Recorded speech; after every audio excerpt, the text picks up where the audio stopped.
Perguntas e respostas de O Livro dos Espíritos. Livro 3º. As Leis Morais. Capítulo 10. Lei de Liberdade. Liberdade Natural. Pergunta número 825. Há posições no mundo em que o homem possa se vangloriar de gozar de uma liberdade absoluta? Não, porque todos necessitais uns dos outros, os grandes como os pequenos. Pergunta 826. Qual seria a condição na qual o homem poderia gozar de uma liberdade absoluta? O eremita no deserto. Desde que haja dois homens juntos, eles têm direitos a respeitar e não têm mais, por conseguinte, liberdade absoluta. Pergunta número 827. A obrigação de respeitar os direitos alheios tira ao homem o direito de ser independente consigo mesmo?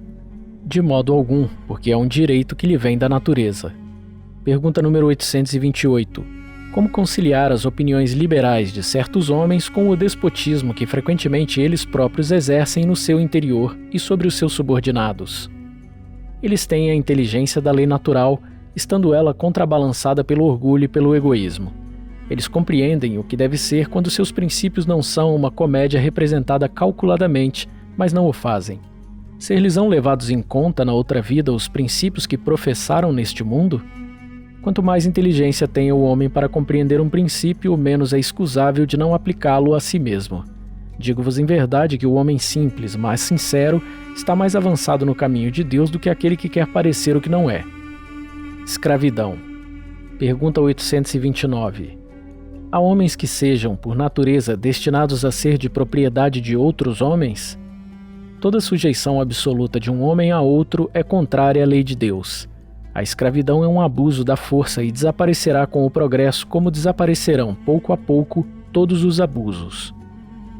A lei humana que consagra a escravidão é uma lei antinatural, visto que assemelha o homem ao animal e o degrada moral e fisicamente. Pergunta 830. Quando a escravidão está nos costumes de um povo, os que dela se aproveitam são repreensíveis, visto que não fazem senão se conformar a um uso que lhes parece natural? O mal é sempre o mal, e todos os vossos sofismas não farão com que uma ação má se torne boa, mas a responsabilidade do mal é relativa aos meios que se tem de compreendê-lo. Aquele que tira proveito da lei da escravidão é sempre culpado de uma violação da lei natural, mas nisso, como em todas as coisas, a culpabilidade é relativa. A escravidão, tendo passado nos costumes de certos povos, o homem pôde aproveitá-la de boa fé, e como de uma coisa que lhe parecia natural, mas desde que sua razão mais desenvolvida e, sobretudo, esclarecida pelas luzes do cristianismo, mostrou-lhe o escravo como um seu igual diante de Deus, ele não tem mais desculpa. 831. A desigualdade natural das aptidões não coloca certas raças humanas sob a dependência de raças mais inteligentes? Sim, para erguê-las e não para as embrutecer ainda mais pela sua servidão.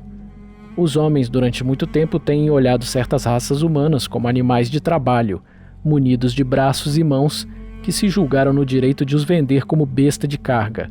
Eles se creem de um sangue mais puro, insensatos que não veem senão a matéria. Não é o sangue que é mais ou menos puro, mas o espírito. Pergunta 832. Há homens que tratam seus escravos com humanidade, que não lhes deixam faltar nada e que pensam que a liberdade os exporia a privações maiores. Que dizeis deles? Digo que estes compreendem melhor seus interesses. Eles têm também grande cuidado com seus bois e seus cavalos, a fim de tirar deles maior proveito no mercado. Não são tão culpados como aqueles que os maltrataram, mas dispõem deles como de uma mercadoria, privando-os do direito de serem independentes. Liberdade de pensar. Pergunta 833. Há no homem alguma coisa que escapa a todo constrangimento e pela qual ele desfruta de uma liberdade absoluta? É no pensamento que o homem goza de uma liberdade sem limites, porque não conhece entraves. Pode-se deter-lhe o voo, mas não aniquilá-lo. Pergunta 834. O homem é responsável pelo seu pensamento? Ele é responsável diante de Deus. Só Deus, podendo conhecê-lo, condena-o ou o absolve segundo a sua justiça. Liberdade de consciência. Pergunta 835. A liberdade de consciência é uma consequência da liberdade de pensamento? A consciência é um pensamento íntimo que pertence ao homem, como todos os outros pensamentos. Pergunta 836. O homem tem direito de entravar a liberdade de consciência? Não mais que a liberdade de pensar, porque só a Deus pertence o direito de julgar a consciência. Se o homem regula por suas leis as relações de homem para homem, Deus, por suas leis da natureza, regula as relações do homem com Deus. Pergunta 837. Qual é o resultado dos entraves postos à liberdade de consciência? Constranger os homens a agirem de modo contrário ao que pensam, torná-los hipócritas. A liberdade de consciência é um dos caracteres da verdadeira civilização e do progresso. Pergunta 838. Toda crença é respeitável mesmo que seja notoriamente falsa? Toda crença é respeitável quando é sincera e conduz à prática do bem. As crenças repreensíveis são as que conduzem ao mal. Pergunta 839. É repreensível escandalizar na sua crença aquele que não pensa como nós? É faltar com a caridade e golpear a liberdade de pensar. Pergunta 840. É insultar a liberdade de consciência ou pôr entraves às crenças capazes de perturbar a sociedade? Podem-se reprimir os atos, mas a crença é íntima e inacessível. Reprimir os atos exteriores de uma crença quando esses atos trazem algum prejuízo a outrem não é insultar a liberdade de consciência, porque essa repressão deixa à crença sua inteira liberdade. Pergunta 841. Deve-se, em respeito à liberdade de consciência, deixar-se propagar em doutrinas perniciosas ou se pode, sem insultar a essa liberdade, procurar trazer de novo ao caminho da verdade aqueles que se perderam por falsos princípios? Certamente se pode e mesmo se deve, mas ensinar a exemplo de Jesus pela suavidade e persuasão e não pela força, o que seria pior que a crença daquele a quem se quer convencer. Se há alguma coisa que seja permitido se impor, é o bem e a fraternidade. Mas não cremos que o meio de os fazer admitir seja o de agir com violência, a convicção não se impõe. Pergunta 842. Todas as doutrinas, tendo a pretensão de ser a única expressão da verdade, por que sinais se pode reconhecer aquela que tem o direito de colocar-se como tal? Será aquela que faz mais homens de bem e menos hipócritas, quer dizer, praticante da lei do amor e da caridade na sua maior pureza e na sua mais larga aplicação. Por esse sinal, reconhecereis que uma doutrina é boa, porque toda doutrina que tiver por consequência semear a desunião e estabelecer uma demarcação entre os filhos de Deus não pode ser senão falsa e perniciosa. Livre-arbítrio. Pergunta 843. O homem tem o livre-arbítrio de seus atos? Visto que ele tem a liberdade de pensar, tem a de agir. Sem livre-arbítrio, o homem seria uma máquina. Pergunta 844. O homem goza do livre-arbítrio desde o seu nascimento? Há liberdade de agir desde que haja liberdade de fazer. Nos primeiros tempos da vida, a liberdade é quase nula. Ele se desenvolve e muda de objeto com as faculdades. A criança, tendo pensamentos relacionados com as necessidades de sua idade, aplica seu livre-arbítrio às coisas que lhe são necessárias. Pergunta 845. As predisposições instintivas que o homem traz ao nascer não são um obstáculo ao exercício do livre-arbítrio? As predisposições instintivas são as do espírito antes de sua encarnação. Conforme ele for mais ou menos avançado, elas podem solicitá-lo para os atos repreensíveis e ele será secundado nisso pelos espíritos que simpatizam com essas disposições, mas não há arrebatamento irresistível quando se tem a vontade de resistir. Lembrai-vos de que querer é poder. Pergunta 846. O organismo não exerce influência sobre os atos da vida? Se ele exerce influência, não o faz com prejuízo do livre-arbítrio? O espírito certamente é influenciado pela matéria que o pode entravar em suas manifestações. Eis porque nos mundos onde os corpos são menos materiais que sobre a terra, as faculdades se desdobram com mais liberdade, mas o instrumento não dá a faculdade. De resto, é preciso distinguir aqui as faculdades morais das faculdades intelectuais. Se o homem tem o instinto de homicida, é seguramente seu espírito que o possui e que lhe o transmite, mas não seus órgãos. Aquele que anula o seu pensamento para não se ocupar senão com a matéria, torna-se semelhante ao bruto e, pior ainda, ele nem sonha mais em se precaver contra o mal e é nisto que é culpado, visto que age assim por sua vontade. Pergunta 847. A deformação das faculdades tira ao homem o livre-arbítrio? Aquele cuja inteligência está perturbada por uma causa qualquer não é mais senhor do seu pensamento e, desde logo, não tem mais liberdade. Essa deformação frequentemente é uma punição para o espírito que em uma existência anterior pode ter sido vão e orgulhoso de ter feito mau uso de suas faculdades. Ele pode renascer no corpo de um idiota, como o déspota no corpo de um escravo e o mau rico no de um mendigo. O espírito sofre esse constrangimento do qual tem perfeita consciência, e aí está a ação da matéria. Pergunta 848. A aberração das faculdades intelectuais por embriaguez escusa os atos repreensíveis? Não, porque o bêbado está voluntariamente privado de sua razão para satisfazer paixões brutais. Em lugar de uma falta, ele comete duas. Pergunta 849. Qual é no homem, em estado selvagem, a faculdade dominante? O instinto ou o livre-arbítrio? O instinto, o que não o impede de agir com uma inteira liberdade para certas coisas, mas, como a criança, aplica essa liberdade às suas necessidades e ela se desenvolve com a inteligência. Por conseguinte, tu que és mais esclarecido que um selvagem, és também mais responsável que ele pelo que fazes. Pergunta 850. A posição social algumas vezes não é um obstáculo à inteira liberdade dos atos? O mundo tem sem dúvida suas exigências. Deus é justo e leva tudo em conta, mas vos deixa a responsabilidade do pouco esforço que fazeis para superar os obstáculos. Fatalidade. Pergunta 851. Há uma fatalidade nos acontecimentos da vida segundo o sentido ligado a essa palavra, quer dizer, todos os acontecimentos são pré-determinados? Nesse caso, em que se torna o livre-arbítrio? A fatalidade não existe senão pela escolha que fez o espírito em si encarnando de suportar tal ou tal prova. Escolhendo, ele faz uma espécie de destino que é a consequência mesma da posição em que se encontra. Falo das provas físicas, porque para o que é a prova moral e tentações, o espírito, conservando seu livre-arbítrio sobre o bem e sobre o mal, é sempre senhor de ceder ou de resistir.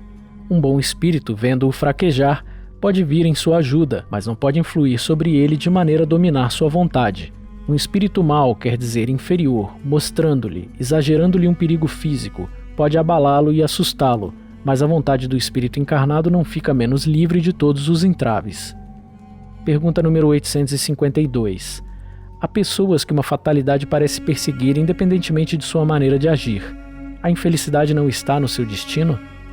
Pode ser que sejam provas que elas devem suportar e que escolheram, mas ainda uma vez levais à conta do destino o que não é, o mais frequentemente senão a consequência de vossa própria falta. Nos males que te afligem, esforça-te para que a tua consciência seja pura e serás consolado em parte. As ideias justas ou falsas que fazemos das coisas nos fazem vencer ou fracassar segundo nosso caráter e nossa posição social. Achamos mais simples e menos humilhante para o nosso amor próprio atribuir nossos fracassos à sorte ou ao destino do que à nossa própria falta. Se a influência dos espíritos contribui para isso algumas vezes, podemos sempre nos subtrair dessa influência repelindo as ideias que eles nos sugerem quando elas são más. Pergunta 853. Certas pessoas não escapam de um perigo mortal senão para cair num outro. Parece que elas não poderiam escapar à morte. Não há nisso fatalidade? Não há de fatal, no verdadeiro sentido da palavra, senão um instante da morte. Quando esse momento chega, seja por um meio ou por outro, não podeis dele vos livrar. Assim, qualquer que seja o perigo que nos ameace, não morremos se a hora não é chegada? Não. Tu não perecerás e disso tens milhares de exemplos. Mas quando é chegada a tua hora de partir, nada pode subtrair-te dela. Deus sabe antecipadamente de qual gênero de morte partirás daqui e frequentemente teu espírito sabe também, porque isso lhe é revelado quando faz escolha de tal ou tal existência. Pergunta 854. Da infalibilidade da hora da morte, segue-se que as precauções que se tomam para evitá-las são inúteis?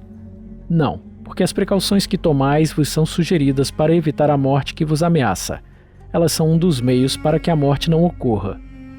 Pergunta 855. Qual o objetivo da providência ao fazer-nos correr perigos que não devem ter consequência? Quando tua vida é posta em perigo, é uma advertência que tu mesmo desejaste a fim de te desviar do mal e te tornares melhor. Quando escapas desse perigo ainda sob a influência do perigo que correste, sonhas mais ou menos fortemente segundo a ação mais ou menos forte dos bons espíritos em te tornares melhor.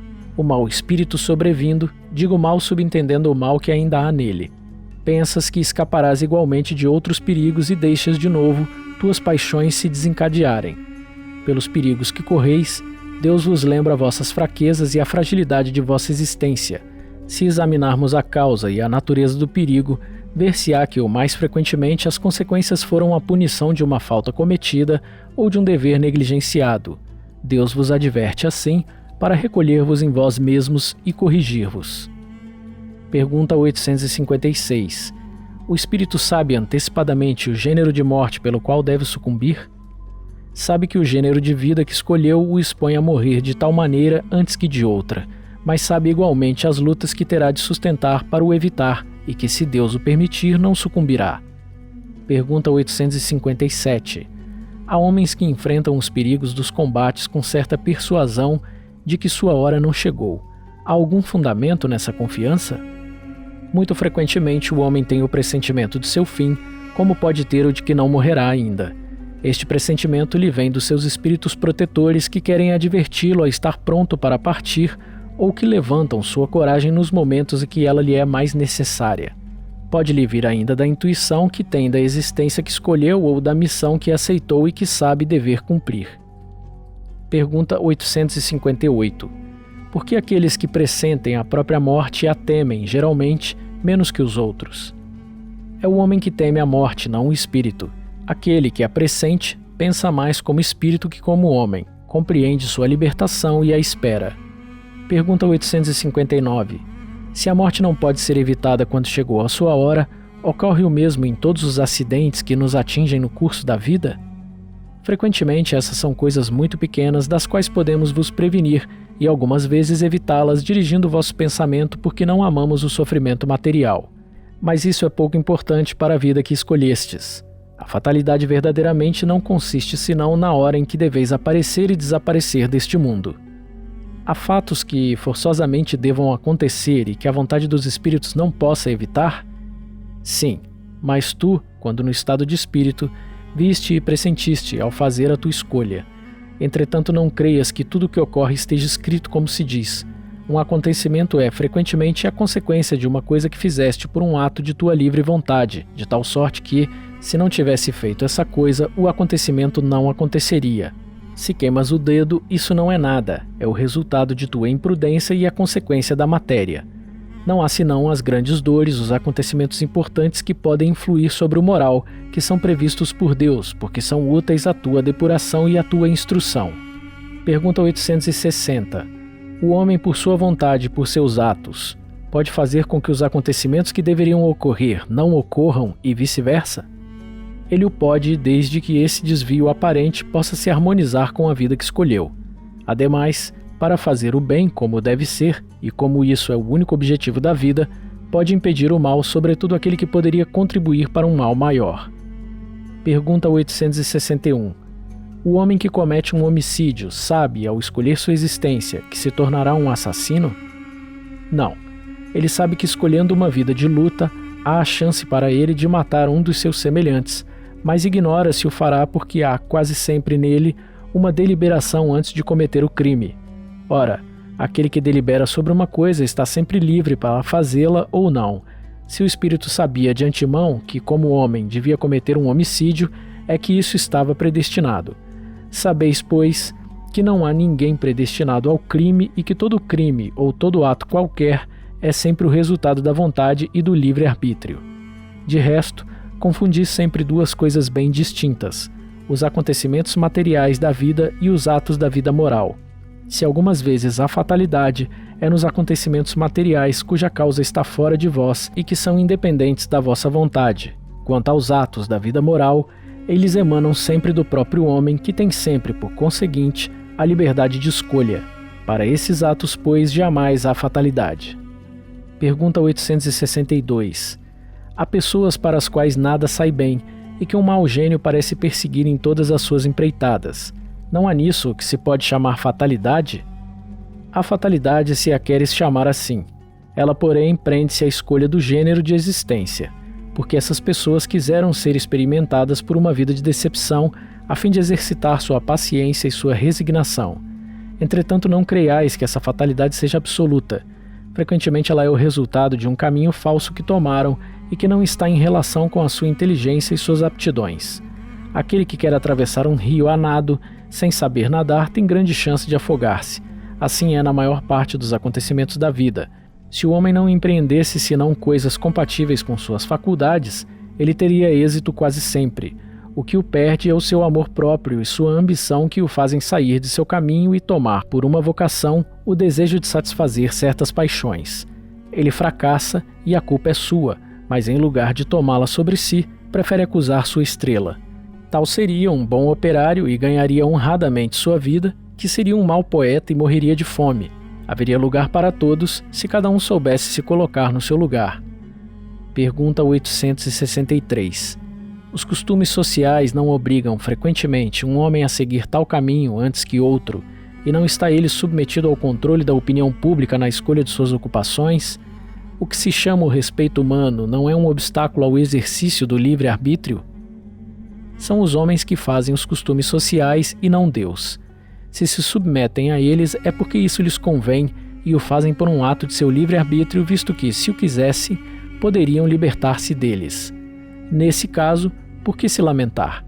Não são os costumes sociais que devem acusar, mas seu tolo amor próprio que o faz preferir morrer de fome a derrogá-los. Ninguém lhes levará em conta esse sacrifício feito à opinião pública, enquanto que Deus terá em conta o sacrifício de sua vaidade. Isso não quer dizer que seja preciso enfrentar essa opinião sem necessidade, como certas pessoas que têm mais de originalidade que de verdadeira filosofia. Há tanto contrassenso em tornar-se objeto de crítica ou mostrar-se como um animal curioso, quanto há de sabedoria em descer voluntariamente e sem murmurar, quando não se pode manter-se no topo da escada. Pergunta 864. Se há pessoas às quais a sorte é contrária, outras parecem ser favorecidas, porque tudo lhes sai bem, a que se prende isso? Frequentemente é porque elas sabem escolher melhor, mas isso pode ser também um gênero de provas, pois o sucesso as embriaga e confiam-se ao seu destino, pagando, no geral, mais tarde, esses mesmos sucessos por cruéis reveses que poderiam evitar com a prudência. Pergunta 865. Como explicar a chance que favorece certas pessoas nas circunstâncias em que nem a vontade nem a inteligência interferem? O jogo, por exemplo. Certos espíritos escolheram anteriormente certas espécies de alegria. A chance que os favorece é uma tentação. Aquele que ganha como homem, perde como espírito. É uma prova para o seu orgulho e a sua cupidez. Pergunta 866. A fatalidade que parece presidir aos destinos materiais de nossa vida seriam, pois, o efeito de nosso livre-arbítrio? Tu mesmo escolheste a tua prova. Quanto mais rude ela for e melhor a suportares, mais te elevarás.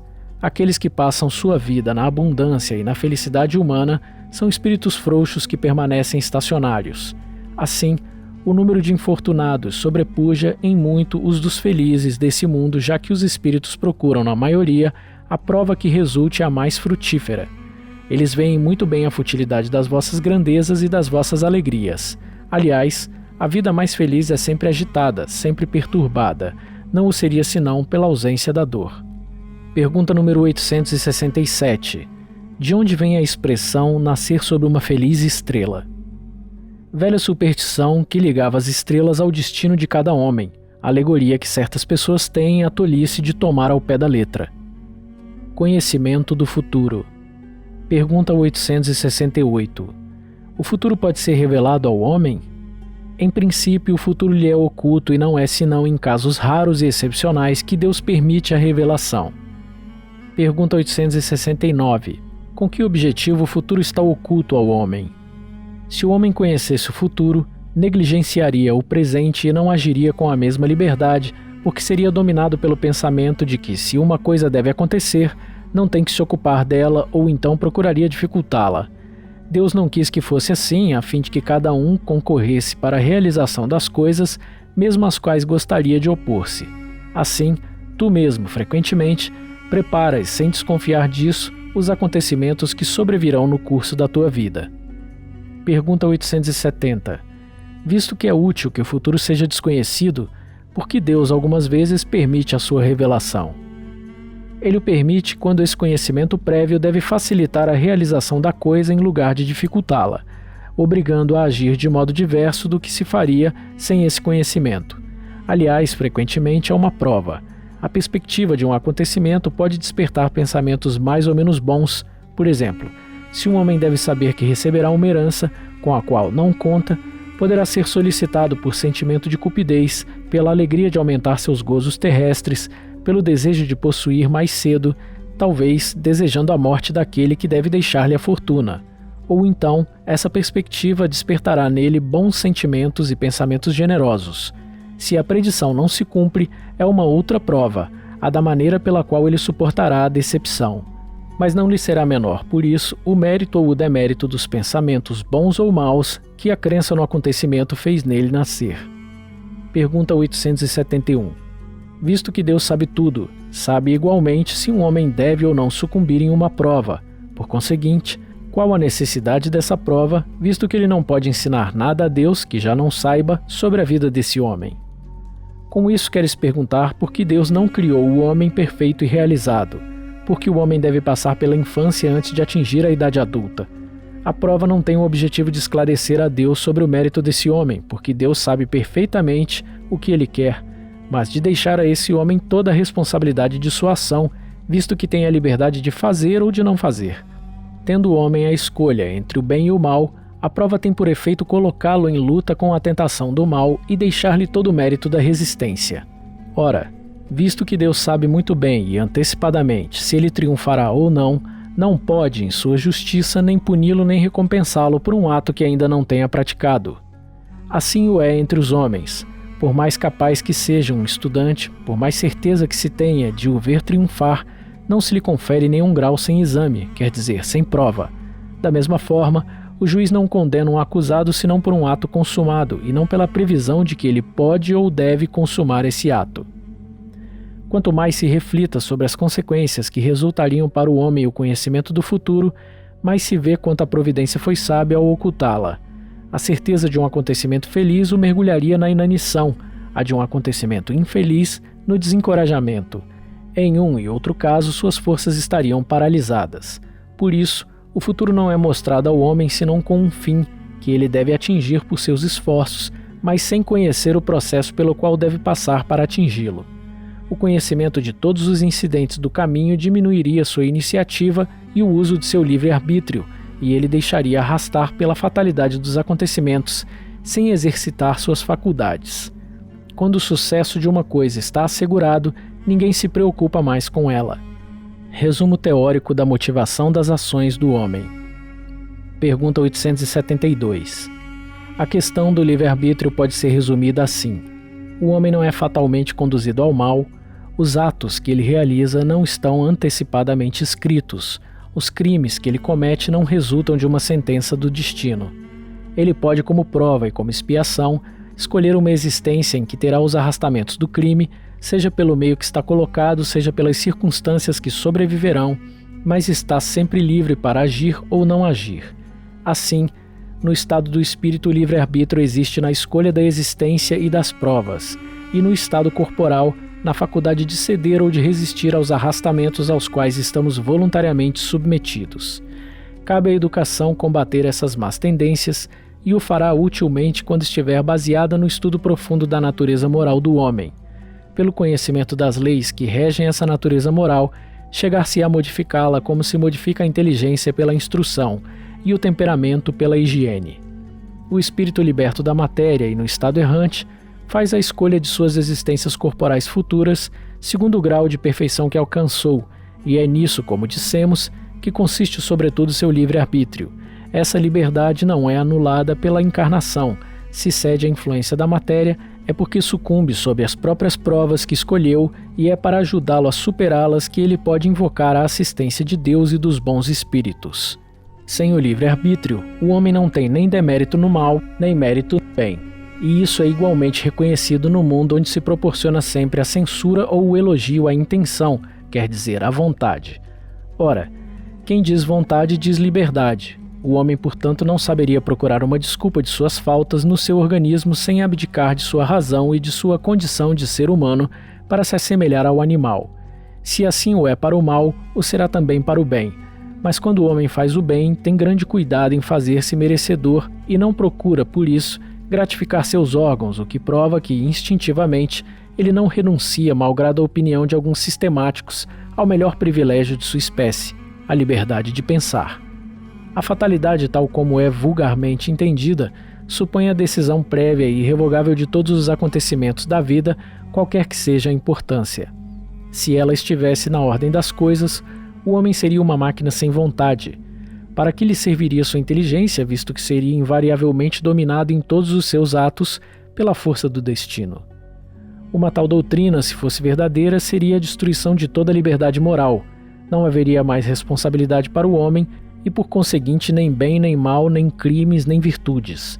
Deus, soberanamente justo, não poderia castigar sua criatura por faltas que não dependeu dela cometer, nem a recompensar por virtudes das quais ela não teria o mérito. Semelhante lei seria, além do mais, a negação da lei do progresso, porque o homem que esperasse tudo da sorte não tentaria nada para melhorar sua posição, visto que não seria nem mais nem menos. A fatalidade, entretanto, não é uma palavra vã. Ela existe na posição que o homem ocupa sobre a terra e nas funções que ele aí cumpre por consequência do gênero de existência que seu espírito escolheu como prova, expiação ou missão. Ele sofre fatalmente todas as vicissitudes dessa existência e todas as tendências boas ou más que a ela são inerentes. Mas a isso se reduz a fatalidade, porque depende de sua vontade ceder ou não a essas tendências. O detalhe dos acontecimentos está subordinado às circunstâncias que ele próprio provoca por seus atos e sobre as quais pode influir os espíritos pelos pensamentos que lhe sugerem. A fatalidade, pois, está nos acontecimentos que se apresentam, visto que são a consequência da escolha da existência feita pelo espírito. Ela pode não estar no resultado desses acontecimentos, posto que pode depender do homem modificar-lhes o curso pela sua prudência. Ela não está jamais nos atos da vida moral.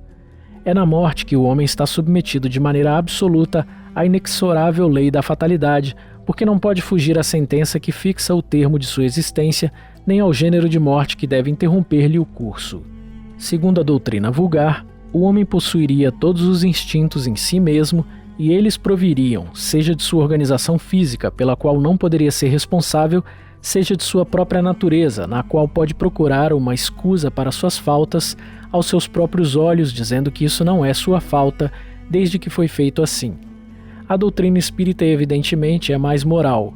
Ela admite no homem o livre-arbítrio em toda a sua plenitude e, dizendo-lhe que se ele faz o mal, cede a uma sugestão má exterior, deixa-lhe toda a responsabilidade, visto que lhe reconhece o poder de resistir, coisa evidentemente mais fácil que se tivesse que lutar contra a sua própria natureza.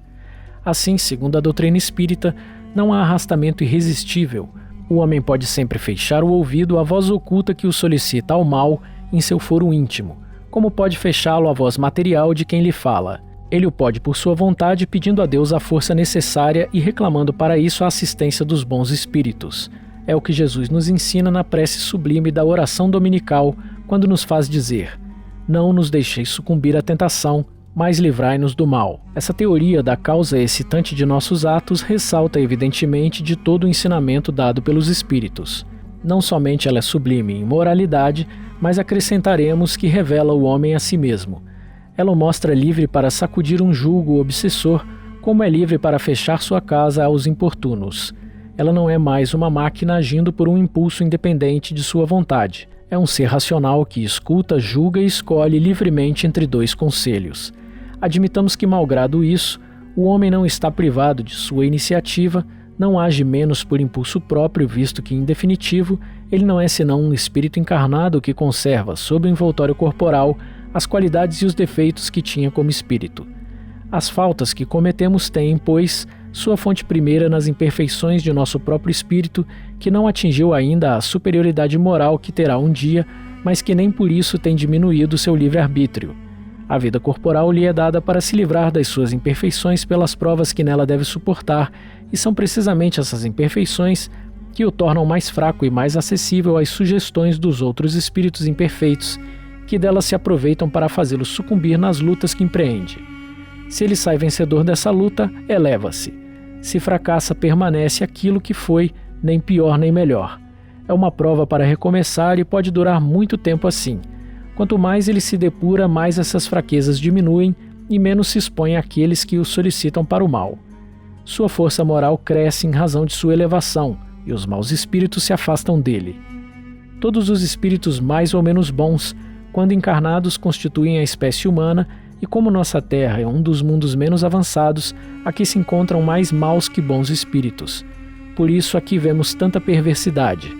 Façamos, portanto, todos os esforços para aqui não retornar depois dessa estada e para merecer ir repousar num mundo melhor, num desses mundos privilegiados onde o bem reina sem oposição e onde não nos lembraremos de nossa passagem neste mundo, senão como de um tempo de exílio.